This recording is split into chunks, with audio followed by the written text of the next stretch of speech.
The jungle of Viridian 7 was not a place for the weak. Every plant had thorns. Every shadow held teeth. The air itself felt heavy, like it was waiting for something to die. Doyen wiped sweat from his forehead and checked his scanner again. The device showed heat signatures all around them. Most were small, nothing dangerous. But one signature made him pause. It was big. Very big. "We should move," said Rixtal, the expedition leader. His feathers were bright blue, and they ruffled when he was nervous. Right now, they were very ruffled. The readings are wrong. Nothing should be that large. Hana, the other human on the team, held her weapon ready. She had been Doyen's friend for 5 years. They had survived 3 frontier planets together. "Doyen, what do you think?" Doyen looked at the trees ahead. Something was moving through them. Branches broke with loud cracks. "I think we're about to meet the locals." Vel, the head of security, hissed through his sharp teeth. His scales turned dark green, which meant he was ready to fight. "Formation Beta. Prepare to retreat on my command." The team of 8 scientists and guards formed a circle. Everyone pointed their weapons outward. Doyen was the only one holding a medical scanner instead of a gun. The creature came through the trees like a landslide. It stood as tall as their shuttle and was twice as long. 8 legs, each thick as a tree trunk, carried a body covered in black armor. Spines ran down its back, glowing faintly with poison. Its head had too many eyes, and all of them were filled with rage. "Korvath," Vel shouted. "Retreat, now!" The team ran. The creature roared, a sound that made Doyen's bones vibrate. It charged after them, each footstep shaking the ground. But something was wrong. Doyen noticed it even while running. The creature was limping. One of its sides dragged lower than the other. Its roar was not just anger. There was pain in it. "Wait!" Doyen stopped running. "Are you insane?" Rixtal screamed. "Move!" The Korvath crashed through another tree, but it stumbled. It tried to turn too fast and fell to one side, crashing into the dirt. The creature's scream was different now. It was the sound of an animal that hurt badly. Doyen walked toward it. "Doyen, no!" Hana's voice was sharp with fear. "Get back here!" "Vel, stun him. Pull him back," Rixtal ordered. But Doyen kept walking, slow and steady. He held his hands out, showing he had no weapon. "It's okay," he said softly. "It's okay." The Korvath tried to stand, but its legs shook. It turned its massive head toward Doyen. Its jaws opened, showing teeth the size of knives. A low growl came from deep in its throat. Doyen stopped 10 feet away, close enough to see the creature clearly, close enough to die in 1 second if it attacked. That's when he saw the wound. On the creature's left side, between its armor plates, something moved. Parasites. Hundreds of them. They glowed with a sick blue light and ate into the Korvath's flesh. The wound was infected, swollen, and leaking dark fluid. "Oh," Doyen said quietly. "You're dying." The Korvath's growl became weaker. It tried to stand again but fell. One of its claws scraped the ground near Doyen's feet, leaving deep marks in the soil. Behind him, the team was shouting. Vel was charging his weapon. Hana was arguing with him, blocking his shot. "Give him 1 minute," Hana yelled. "Just 1 minute. He'll be dead in 1 minute." Vel shouted back. Doyen opened his medical kit. The Korvath watched him with eyes that seemed too smart for an animal. It was afraid. Doyen could see that. Every creature looked the same when it was afraid and in pain. "I'm going to help you," Doyen said.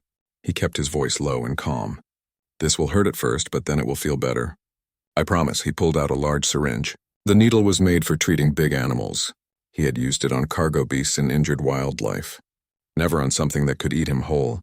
The Korvath's claw moved closer. It could crush Doyen's skull easily. Instead, it stopped inches away. The creature's breathing was fast and shallow. Doyen stepped forward. His hands were steady, even though his heart was racing. He reached toward the wound, moving slowly so the creature could see everything he did. "I know," Doyen whispered. "I know it hurts, but I can make it stop." He injected the sedative near the wound, not enough to knock the creature out, just enough to numb the pain. The Korvath flinched but didn't attack. Doyen counted to 10, giving the medicine time to work. Then he pulled out his plasma scalpel. The tool hummed with energy. "Easy," he said. "I'm going to remove them now." He cut into the wound carefully. The parasites squirmed as he pulled them out one by one. Each one was as long as his arm. They made horrible squealing sounds when they died. The Korvath trembled, but it stayed still. Behind him, the team had gone silent. No one spoke. No one even breathed loudly. Doyen worked for 10 minutes. He removed every parasite he could find. Then he cleaned the wound with antiseptic spray. The creature hissed at the sting, but its claw remained where it was, not moving to strike. He applied regenerative gel to help the flesh heal. Then he gave the creature antibiotics. 3 shots in different places. His hands were covered in dark blood and parasite slime, but he didn't care. Finally, he stepped back. There, that should help. You need to rest and let it heal. The Korvath looked at him. Its many eyes blinked slowly, one after another. Then, moving carefully, it pushed itself up onto its legs. The creature stood at full height, towering over Doyen like a mountain of armor and teeth. Vel raised his weapon. It's going to attack! But the Korvath just looked down at Doyen. For a long moment, neither moved. Then the creature turned and walked into the jungle. It moved better now, no longer dragging its side. Within seconds, it was gone. Doyen let out a breath he didn't know he was holding. Hana ran to him and grabbed his shoulder. Are you okay? Are you hurt? I'm fine, Doyen said. His legs felt weak now that it was over. Rixtal walked up slowly, his feathers still ruffled. That was the most foolish, reckless, insane thing I have ever witnessed. Probably, Doyen agreed. Why did you do it? Vel demanded. His scales were still dark with aggression. That creature could have killed all of us. Doyen looked at where the Korvath had disappeared into the trees. It was in pain. Everything is dangerous when it's in pain and scared. I just took away the pain. After that, there was no reason to be scared. You can't know that, Rixtal said. You can't predict what an animal will do. No, Doyen said. But I can try. And if I didn't try, it would have died. Slow and painful. Hana checked him over, making sure he wasn't injured. You have a death wish, my friend. Maybe, Doyen smiled. Or maybe I just don't like seeing things suffer. The team walked back to camp in silence. Everyone was thinking about what they had seen. A human had touched an apex predator and lived. More than that, the creature had let him help it. That night, Doyen couldn't sleep. He kept thinking about the Korvath's eyes. They were intelligent, more than anyone realized. The camp's perimeter alarms went off at midnight. Everyone grabbed their weapons and ran outside. The scanners showed something big circling their camp. Very big. It's back, Vel said. The Korvath is back. Rixtal's feathers went flat with fear. It's hunting us, but Doyen shook his head. He put down his scanner and walked toward the camp barrier. The force field hummed between him and the dark jungle. Doyen, don't, Hana warned. He stepped through the barrier anyway, leaving the safety of the camp. The alarm screamed. The team shouted at him to come back. In the darkness ahead, 8 legs moved through the shadows. 24 eyes reflected the camp's lights. The Korvath stepped into view. Doyen stood still and waited to see what would happen next. The Korvath stood 20 feet away. In the camp's lights, Doyen could see the wound he had treated. It looked better already. The swelling was down and the flesh was starting to heal. Hey there, Doyen said softly. How are you feeling? The creature lowered its massive head. Its breath washed over Doyen like hot wind. It smelled like earth and something sharper like metal. The Korvath's jaws opened slightly and Doyen could see every one of its teeth. Behind him, Hana's voice was tight. Doyen, please come back, but Doyen didn't move. He watched the creature's eyes. They weren't angry. They were curious. The Korvath took one step closer, then another. Its claw reached out, the same one that had almost crushed Doyen earlier. This time it moved slowly, carefully. The claw touched Doyen's chest, gentle as a whisper. It stayed there for 3 heartbeats, then pulled away. The creature turned and walked back into the jungle. Just like that, it was gone. Doyen returned to the camp. Everyone stared at him like he had grown a second head. What just happened? Rixtal asked. His voice was barely a whisper. I think it was saying thank you, Doyen said. Korvaths don't say thank you, Vel said. They hunt. They kill, they eat. That's all. Maybe we don't know them as well as we think, Doyen suggested. Nobody slept well that night. The next morning, everyone was nervous and tired. They packed their equipment to continue the survey work. Viridian 7 had thousands of plant species to catalog. The team had 3 more weeks of work ahead. At dawn, something appeared at the edge of camp. It was a dead animal. A ridge stalker, one of the predators that had been stealing their supplies. It was huge, with claws like swords and a mouthful of fangs. Now it lay dead, killed cleanly and quickly. Who brought this? Vel asked. Doyen walked over to examine it. The killing wound was precise. Made by something big, something that knew exactly where to strike. Around the body he found tracks, 8 legs, each print pressed deep into the ground. It was the Korvath, Doyen said. Why would it bring us food? Asked Pip, the youngest team member. He was small and fuzzy from a species that looked like rabbits but could speak 5 languages. Gift, Hannah said. She was smiling. It's a gift. Pack hunters do this. They share kills with their group. We're not its group, Rixtal protested, but his feathers were bright with interest now, not fear. Are we? Over the next few days they saw the Korvath regularly. It never came into camp, but it was always nearby. At dawn and at dusk they could see it moving through the trees. Other predators that used to bother them disappeared. The jungle became quieter, safer. One morning, Pip went to collect water from a nearby stream. He didn't return when expected. The team searched for him, calling his name. 2 hours passed. Fear grew. They found him by the stream unconscious. He had slipped on wet rocks and hit his head. But he wasn't alone. The Korvath stood over him like a guard. When the team approached, the creature didn't attack. It just moved aside, letting them reach Pip. Doyen checked Pip carefully. He's okay. Just knocked out. He'll wake up soon. The Korvath watched until Pip was safely back at camp.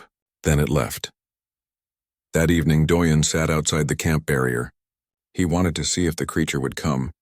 He didn't have to wait long. The Korvath emerged from the shadows and sat down nearby. Not threatening, just present. I should give you a name, Doyen said. Can't keep calling you the Korvath. How about Taeyang? It means sun, because you drove away all the dangerous things around us. Like the sun drives away darkness. The creature made a low rumbling sound. Not a growl. Something else. Almost like a purr. Hannah came out to join them, moving slowly. I can't believe this is real. Neither can I, Doyen admitted. How did you know it wouldn't kill you? She asked. That first time when you treated it. How did you know? Doyen was quiet for a moment. I didn't know. But I thought about it like this. If I ran away, maybe I'd live. Maybe I'd die, but that creature would definitely die. Slow and painful. If I helped it, maybe we'd both die. Or maybe something new would happen. Something better. That's not very logical, Hannah said. No, Doyen agreed. But fear isn't logical either. And sometimes the only way past fear is trust. Taeyang moved closer. Its huge head lowered until it was level with Doyen. One eye, as big as a dinner plate, stared at him. Slowly, carefully, Doyen reached out his hand. He touched the creature's armored head. The armor was warm and smooth. Taeyang made that purring rumble again. Hannah laughed in disbelief. You made friends with an apex predator. I guess I did. The next day, Rixtal called a meeting. I've been documenting everything. The galactic science community needs to know about this.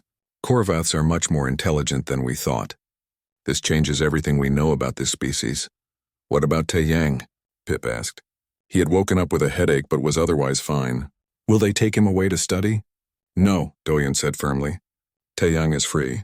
He chooses to be here. If he wants to leave, he leaves. No one captures him. No one studies him like a lab animal. Rixtal nodded. Agreed, we observe only. No interference, but their peaceful routine was about to end. That afternoon, an emergency signal came through on their communicator. Vel answered it and his scales went pale. There's a mining colony 200 kilometers north, Vel said. They're under attack, void spawn, hundreds of them. Everyone knew what void spawn were. Parasites from deep space. They traveled on asteroids and meteors. When they landed on a planet, they consumed everything. Plants, animals, soil. They left nothing behind but dead rock. How long do they have? Rixtal asked. 12 hours, Vel said. Maybe less. They're requesting evacuation, but there's 200 miners. We can't fit them all on our shuttle. What about military support? Hannah asked. 3 days away, Vel said.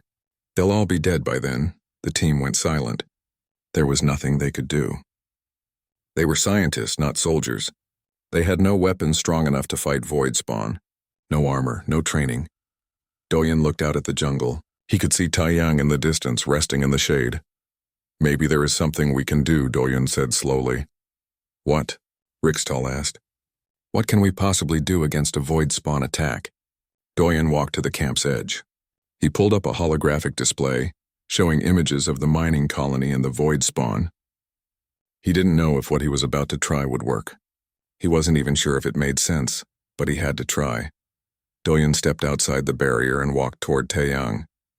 The creature raised its head, watching him approach. "I need your help," Doyen said. He showed Taeyang the holographic images. Pictures of humans and aliens. Pictures of the void spawn attacking them. "These are my people. They're in danger. They need help."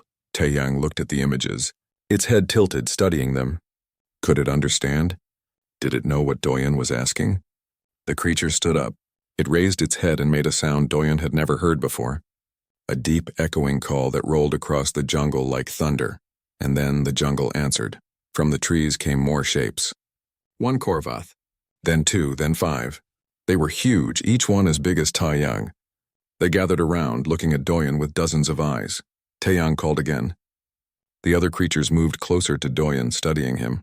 One of them, bigger than the others, lowered its massive head until it was inches from Doyen's face. This close, Doyen could see every detail. The scars on its armor, the intelligence in its eyes. The decision being made, the big Korvath pulled back. It turned toward the north, where the mining colony was. It roared long and loud. The other Korvaths roared with it. Hana's voice came from behind Doyen. "Did that just happen? Did you just recruit an army?" Doyen looked at the 6 massive creatures standing before him. "I think I did." "We need to move now," Vel said. "The colony doesn't have much time." Doyen turned to Taeyang. "Will you come with us? Will you help us fight?" Taeyang touched Doyen's chest with one claw, gentle as before. Then it walked toward their shuttle, the other Korvaths following. "I've transported cargo before," Hana said, staring at the creatures. "But I've never transported living tanks to a war zone." "First time for everything," Doyen said. They had 11 hours to save 200 lives. Loading 6 Korvaths into a cargo shuttle was not easy. Hana had to remove all the equipment and supplies to make room. Even then it was tight. The creatures had to fold their legs and lower their bodies to fit. Taeyang went in first, as if showing the others it was safe. The big one, which Doyen started calling Gaeonwu, hesitated. It looked at the shuttle's interior with what seemed like suspicion. "It's okay," Doyen said, standing at the ramp. "I'll be inside with you." "I won't leave you." Jianwu looked at him for a long moment. Then it climbed inside, each step making the shuttle groan. The other 4 followed. Soon all 6 Korvaths filled the cargo bay. Doyen climbed in after them. Hana grabbed his arm. "You're staying back here?" "With them." "They're nervous," Doyen said. "New place, strange sounds. If I'm here, they'll stay calm. If something goes wrong up there, I can't come back to help you." "Then don't let anything go wrong," Doyen smiled. The shuttle's engines powered up. The Korvaths shifted, their armor scraping against metal. Taeyang made a worried sound. "Shh," Doyen said, sitting down next to Taeyang's massive head. "It's loud, I know. But it's taking us to the people who need help. Just like you helped Pip." The shuttle lifted off. The Korvaths rumbled nervously as the floor tilted. Doyen kept talking to them, his voice steady and calm. He told them about the mining colony, about the families there, about why they needed to fight. He didn't know if they understood his words, but they seemed to understand his tone. Gradually, they settled down. In the cockpit, Hana pushed the shuttle to maximum speed. Next to her, Rixtal monitored the communication channels. The mining colony was still sending distress calls. "They've lost the outer perimeter," Rixtal said. "The void spawn are inside the main compound now. They're down to their last defense barrier." "How much time?" Hana asked. "Maybe an hour." "The barrier is failing." Vel checked his weapons again. He had everything he could carry. Plasma rifle, shock grenades, energy blade. "We're not soldiers. Even with the Korvaths, we might not be enough." "We have to try," Pip said. He was scared, but determined. "Those are people. We can't let them die." The journey took 40 minutes. Through the shuttle's cameras, they could see the mining colony ahead. Smoke rose from several buildings. The defense barrier flickered like a dying light. And everywhere, covering the ground like a living carpet, were the void spawn. They looked like insects mixed with nightmares. Each one was the size of a dog, with too many legs and mouths full of rotating teeth. They moved in waves, climbing over each other to reach the barrier. Where they touched it, the energy sizzled and sparked. "There are thousands of them," Rixtal whispered. Hana brought the shuttle in low over the colony. The void spawn noticed and started jumping at them, trying to reach the ship. Some made it, clinging to the hull with their claws. The shuttle rocked and shuddered. "Cargo bay opening in 10 seconds, Hana announced. "Doyen, get ready." In the cargo bay, Doyen stood up. The Korvaths rose with him, suddenly alert. They could smell something outside. Something wrong. Listen to me, Doyen said, looking at each creature. Those things out there, they hurt people. They destroy everything. We need to stop them. Can you help us? Taeyang moved to the cargo door. Its body was tense, ready. The door opened. The void spawn saw the Korvaths and shrieked. It was a horrible sound, like metal being torn apart. They surged toward the shuttle in a black wave. Taeyang didn't wait. It leaped from the shuttle, landing in the middle of the void spawn swarm. Its claws began moving fast and precise. Each strike killed multiple creatures.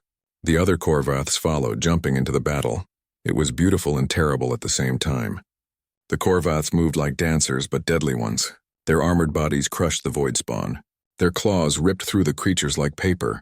Their venomous spines shot out, each one killing anything it touched. The void spawn fought back. They swarmed over the Korvaths, trying to overwhelm them with numbers. But the creature's armor was too strong. The void spawn's teeth couldn't pierce it. Hana landed the shuttle near the colony's main shelter. The doors opened and people ran out.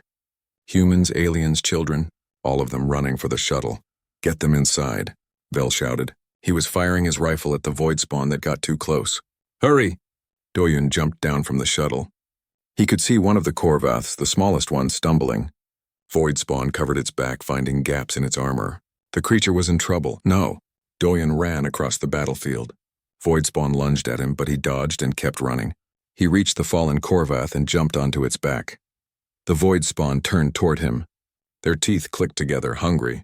Doyen pulled out a canister of chemical spray, something used to clean engine parts. He sprayed it at the void spawn. They shrieked and fell off, their bodies smoking. He pulled more off with his hands, throwing them away. Some bit him, tearing through his suit. Pain shot up his arm, but he didn't stop. He kept pulling them off one by one. The Korvath struggled to its feet. It shook its body, throwing off the remaining void spawn. Then it turned and saw Doyun. The human was bleeding from several wounds, but he was smiling. You're okay, Doyun said. Get back to fighting. The creature made a sound, then charged back into the swarm. Taeyang had seen what happened. It moved closer to Doyen, protecting him. The other Korvaths saw too. They changed their fighting pattern, staying closer together, keeping Doyen in the center. More colonists ran for the shuttle. Hana was shouting for them to hurry. The shuttle was almost full. Then the ground shook. Something big was moving underground. The soil erupted and a massive creature emerged. It was 3 times the size of a Korvath, with a body like a worm and a head full of grinding teeth. A void spawn queen. Oh no, Pip whispered. The queen roared. More void spawn poured from the hole it had made. They came in waves, endless and hungry. Jeonwoo, the biggest Korvath, charged at the queen. They collided like 2 mountains crashing together. The queen wrapped around Jeonwoo, trying to crush it. But Jeonwoo's armor held. It stabbed at the queen with its claws, finding soft spots between the creature's segments. The other Korvaths joined in. It became a massive brawl, armor against teeth, strength against hunger. Doyen saw more colonists trapped in a building. The void spawn were breaking through the walls. Hana, there are more people. The shuttle's full. Hana shouted back. I need to take off and come back. There's no time. Fel appeared next to Doyen. Then we fight. We give them time. He handed Doyen a spare weapon. Do you know how to use this? Point and shoot? Good enough. They ran toward the building, firing at every void spawn in their way. Behind them, the Korvaths were still fighting the queen. The battle was chaos, noise, and death. Doyen reached the building and kicked the door open. Inside, 20 people huddled together. Adults holding children. The elderly helping each other stand. Come on, Doyen yelled. We're getting you out, they ran. Doyen and Vel covered them, shooting at the void spawn that came too close. The colonists made it to an empty storage building, safer than where they were. Stay here, Doyen told them. The shuttle will come back. The shuttle lifted off, full of survivors. It would be back in 10 minutes. 10 minutes of fighting. 10 minutes of surviving. Doyen looked at the battle. The Korvaths were winning against the queen, but barely. They were tired, wounded, and the void spawn kept coming. Taeyang was covered in black blood, not its own. It saw Doyen and made a sound. Not pain, something else. A question. Keep fighting, Doyen shouted. We're not done yet. Taeyang roared and charged back into the swarm. The other Korvaths followed. They fought like they would never stop, because Doyen asked them to, because he had helped them first.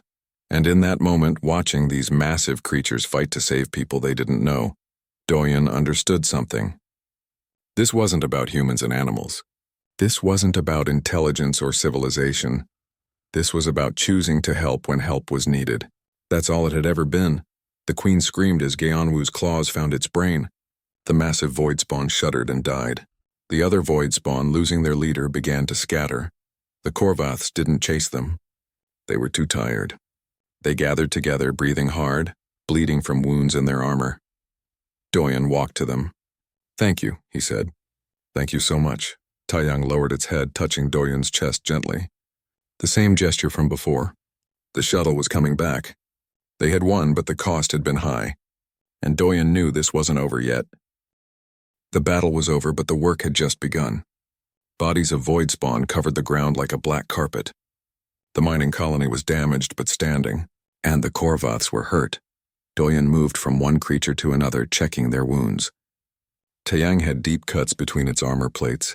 Jianwu's left legs were burned from the queen's acid. The smallest one, which Doyen now called Mina, had a broken spine that hung loose. "I need medical supplies," Doyen called out. "Everything we have." The colonists brought what they could. Bandages, antiseptics, surgical tools. It wasn't made for creatures this big, but Doyen would make it work. He started with Mina because her wound was the worst. The broken spine could get infected. Doyen carefully removed it, cleaned the wound, and sealed it with medical foam. Mina made whimpering sounds, but she stayed still, trusting him. "You're very brave," Doyen told her. "Just a little more." Hana was helping evacuate the last colonists. The shuttle made 3 more trips, taking people to a safe zone 20 kilometers away. Rixtel coordinated everything, making sure everyone was accounted for. Vel stood guard, watching for any void spawn that might return. His scales were covered in black blood, but he seemed fine. "How are they?" he asked, nodding at the Korvaths. "They'll live," Doyen said, "but they need rest." "Lots of rest," one of the colonists approached. She was an older woman, her face covered in dirt and tears. "Thank you," she said to Doyen. "My grandchildren. They're alive because of you." "Thank the Korvaths," Doyen said. "They did the fighting, but you brought them here. You asked them to help." She looked at Taiyang. "How did you do it? How did you make them understand?" Doyen was quiet for a moment, thinking about the question. "I think they already understood. They just needed someone to ask nicely." The woman smiled through her tears. She walked up to Taiyang slowly. The huge creature watched her but didn't move. She placed her hand on its armored leg. "Thank you," she whispered. Taiyang's eyes blinked slowly. It lowered its head toward the woman, gentle and careful. More colonists came forward. They brought food, water, anything they could offer. Some just touched the Korvaths, showing gratitude. The creatures accepted it all calmly, as if they understood what was happening. By evening, all the colonists were evacuated. Only the survey team remained, plus a few volunteers who wanted to help clean up. The Korvaths rested in the shade of a damaged building, their wounds treated and healing. Doyen sat next to Taiyang, exhausted.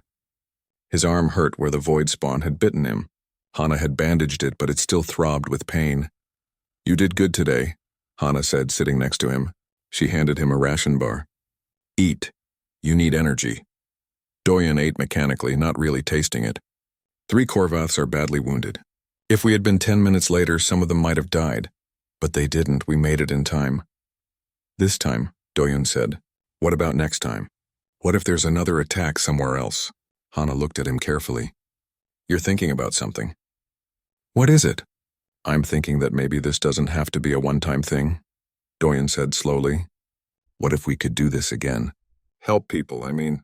With the Korvaths. You want to make this permanent? A team? Why not? There are so many frontier colonies, so many places that need help. The military can't be everywhere, but we could be." "That's a crazy idea," Hana said. Then she smiled. "I like it." Rixtel had been listening. He walked over, his feathers bright with excitement. "The Galactic Council would want to hear about this. An alliance between humans and Korvaths. It's unprecedented. The Council would want to study the Korvaths," Doyen said. "Put them in labs. Figure out how they think. I won't let that happen." "Then we present it differently," Rixtal suggested. "Not as test subjects, but as partners, equals. Vel joined them. The galaxy won't accept it easily. Many species see Korvaths as monsters. They saw the same thing today that we did, Pip said. He had been quiet all day, still recovering from the fear of battle. They saw the Korvaths save them, save their children. No one who was here today thinks they're monsters. A communication signal came through. Rixtal answered it. A hologram appeared showing a tall figure in official robes. This is Counselor Thane of the Galactic Emergency Response Division. We received reports of a void spawn attack. What is your status? The attack is over, Rixtal said. All colonists are safe. How? Our nearest military unit is still 2 days away. Rixtal glanced at Doyen, who nodded. We had help. Local wildlife. Local wildlife. Thane's voice was skeptical. Explain. Rixtal turned the hologram to show the Korvaths resting nearby. These are Korvaths, Counselor. 6 of them fought alongside us. They killed a void spawn queen and saved 200 lives. Thane was silent for a long moment. That's impossible. Korvaths are not cooperative species. They are now, Doyen said, stepping into view. At least these ones are. Who are you?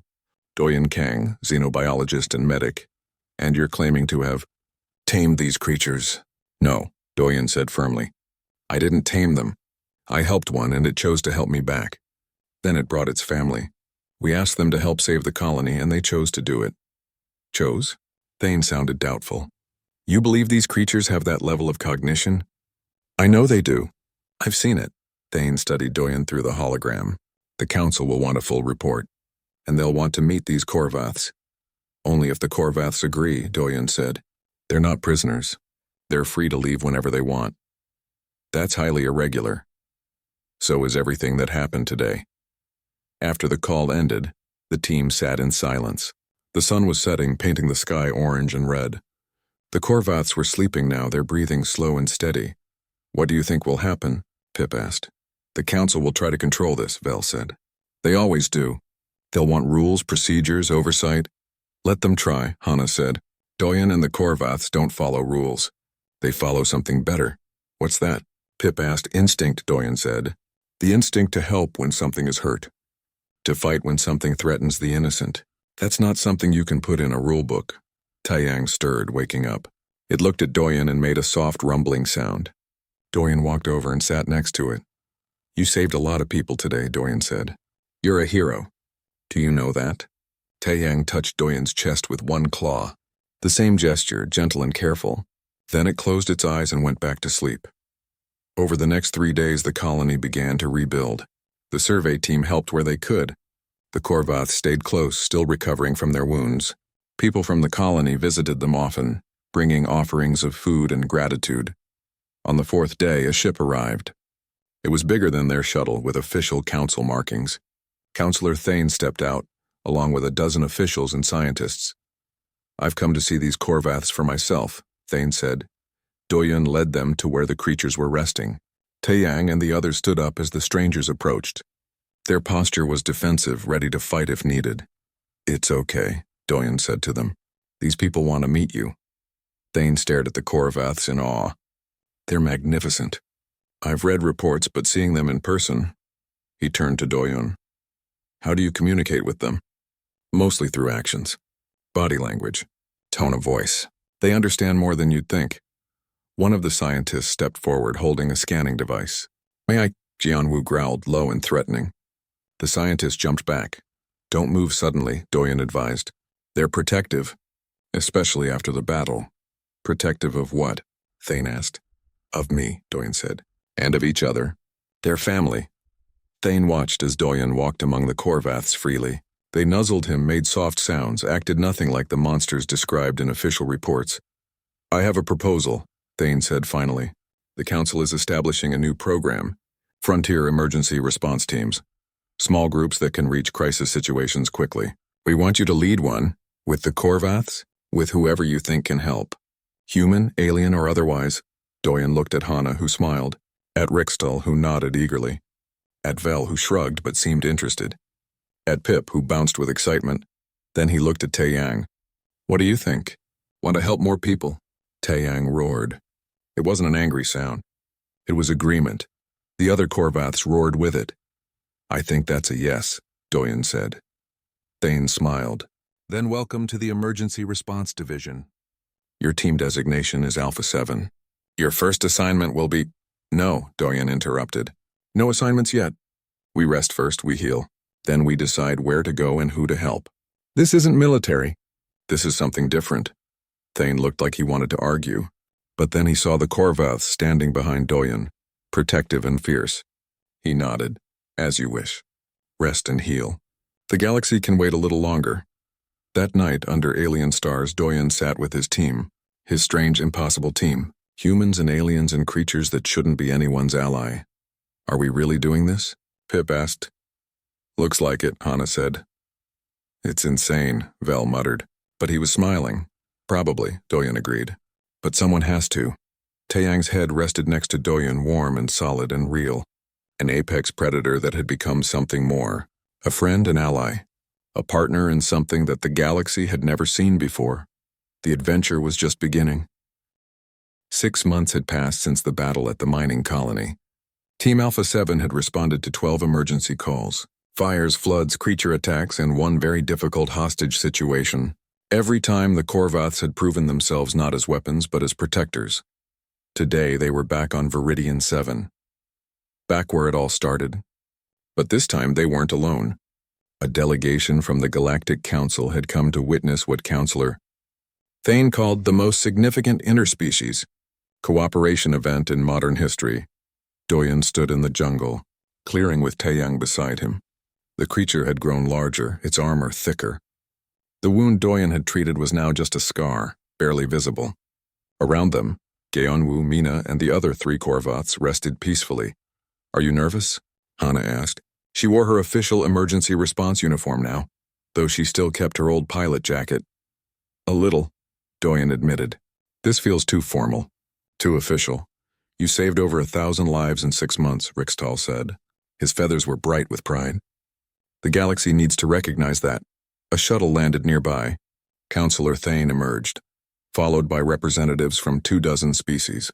News drones hovered overhead, recording everything. Dr. Kang, Thane greeted him formally. Thank you for having us. It's just Doyen, he said. And you're welcome. Thane gestured to the assembled crowd. We're here to witness the official recognition of the Korvath species as sentient and capable of diplomatic relations. This is unprecedented. It shouldn't be, Doyen said. We should have recognized it long ago. A small alien with purple skin stepped forward. I am Ambassador Eula from the planet Kerrison. 3 weeks ago, your team saved my homeworld from toxic floods. The Korvaths pulled survivors from water that would have dissolved our skin. They worked for 20 hours without stopping. She looked at Taeyang. We owe them everything. More people came forward, each telling their story. A child that Mina had carried to safety during a building collapse. A researcher that Geonwoo had shielded from falling debris. A whole village that the Korvaths had defended from a predator pack. One by one they approached the Korvaths, not with fear but with respect and gratitude. The creatures accepted the attention calmly as they had learned to do. The council has voted, Thane announced. From this day forward, Korvaths are recognized as protected sentient beings. Hunting them is illegal. Harming them is illegal. And any Korvath that chooses to work with other species will be afforded full rights and protections. Applause filled the clearing. The news drones captured it all, broadcasting to billions of viewers across the galaxy. But Doyen was focused on something else. Movement in the trees. He recognized the pattern. More Korvaths were approaching. Not 6 this time, dozens. The crowd went silent as the creatures emerged from the jungle. Young ones, old ones, all sizes and colors. They gathered at the edge of the clearing, watching.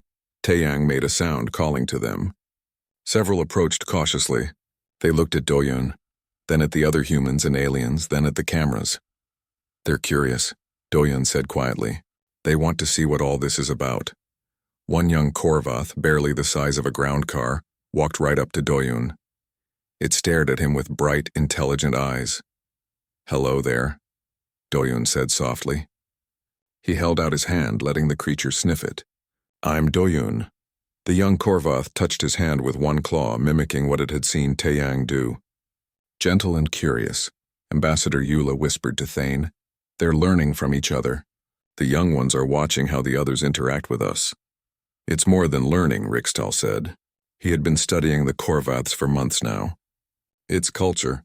They're teaching the next generation that not all strangers are threats. Pip, who had become something of an assistant to Doyun, was playing with 3 young Korvaths. They were being very careful not to hurt the small alien, their movements slow and controlled. This is what could happen everywhere, Doyun said to the crowd, not just with Korvaths.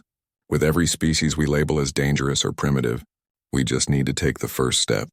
Show them we don't want to hurt them. Show them we can be trusted. But it requires someone brave enough to take that first step, Thane said. Someone willing to risk everything. Or maybe just someone who couldn't watch another thing suffer. Doyun replied. The ceremony continued with speeches and official declarations. But Doyun slipped away, walking deeper into the jungle. Taeyang followed, as it always did. They reached the spot where they had first met. The tree branches were still broken from where Taeyang had crashed through, injured and dying. It felt like a lifetime ago, do you remember? Doyun asked. You were so angry and scared. You wanted to kill me. Taeyang made a soft sound. I was scared too, but I'm glad I helped you. I'm glad you trusted me. Doyun sat down, leaning against a tree. Everything changed that day, for both of us. The creature lay down next to him, its massive body a warm presence. They sat in comfortable silence, listening to the jungle sounds. Hana found them an hour later. There you are. They're looking for you. Something about a medal ceremony. I don't need medals, Doyun said. I know, but they need to give them. Let them feel like they're doing something important. She sat down on Taeyang's other side. Can you believe this is our life now? 6 months ago we were just doing plant surveys. Do you miss it? The simple work? Are you kidding? This is the best thing I've ever done. Flying a team of heroes around the galaxy. Saving lives? It's better than any dream I had. Vel emerged from the trees, looking uncomfortable in his dress uniform. I have been ordered to retrieve you. The council is getting impatient. Let them wait a bit longer, Doyun said. I'm having a moment. Vel sat down too. Then Rixtal appeared. Then Pip. Soon the whole team was there, sitting in the jungle with the Korvaths. I've been thinking, Rixtal said, about writing a book. About all of this. The story of how a human saw past fear and changed everything. That's too much credit, Doyun protested. I just helped an injured animal. You did more than that, Pip said. You showed everyone that different doesn't mean dangerous. You proved that understanding is possible, even with creatures we thought were mindless. The galaxy is already changing, Vel added. 12 other frontier teams have been formed. Some have started working with local predators. 2 have made contact with species we thought were non-sentient. And it's because of what you started, Hana said. What you and Taeyang started. Doyun looked at his team. His family. Human and alien and everything in between. I didn't do it alone. None of us did. That's the whole point. Together we can do impossible things. They finally returned to the ceremony. Doyun accepted his medal with grace, though he felt awkward about it. The real reward was seeing the young Korvaths playing with alien children. No fear on either side. That evening, as the delegation prepared to leave, Thane pulled Doyun aside. I have a question. That first day when you treated Taeyang, you couldn't have known it would work out. You couldn't have known the creature wouldn't kill you. So why did you do it? Doyun thought about the question. I think it's because I couldn't live with myself if I didn't try. That creature was dying in pain. If I had walked away, I would have been haunted by it forever. At least if I tried and died, I would die knowing I tried to help. That's very human, Thane observed, is it? I think it's just being decent. Any species should want to help something that's suffering. Perhaps. But humans seem to have a special talent for looking at something terrifying and seeing a friend instead of a threat. Doyun smiled.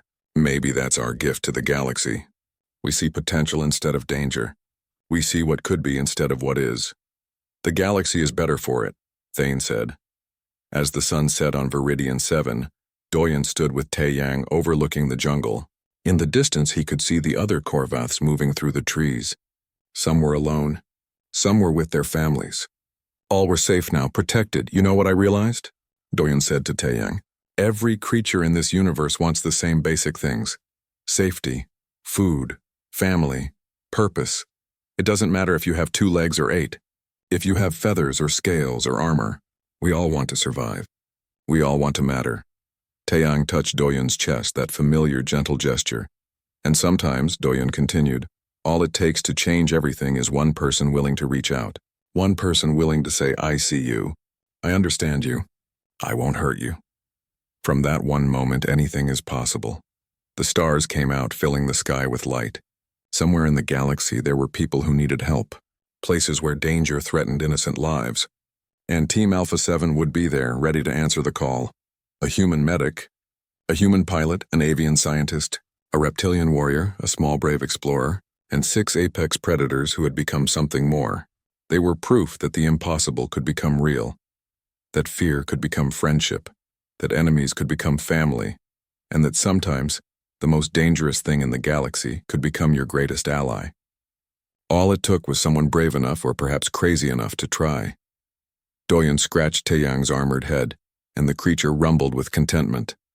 Tomorrow would bring new challenges, new adventures, new chances to make the impossible real. But tonight, under alien stars, they had everything they needed, each other, and the knowledge that they had changed the galaxy.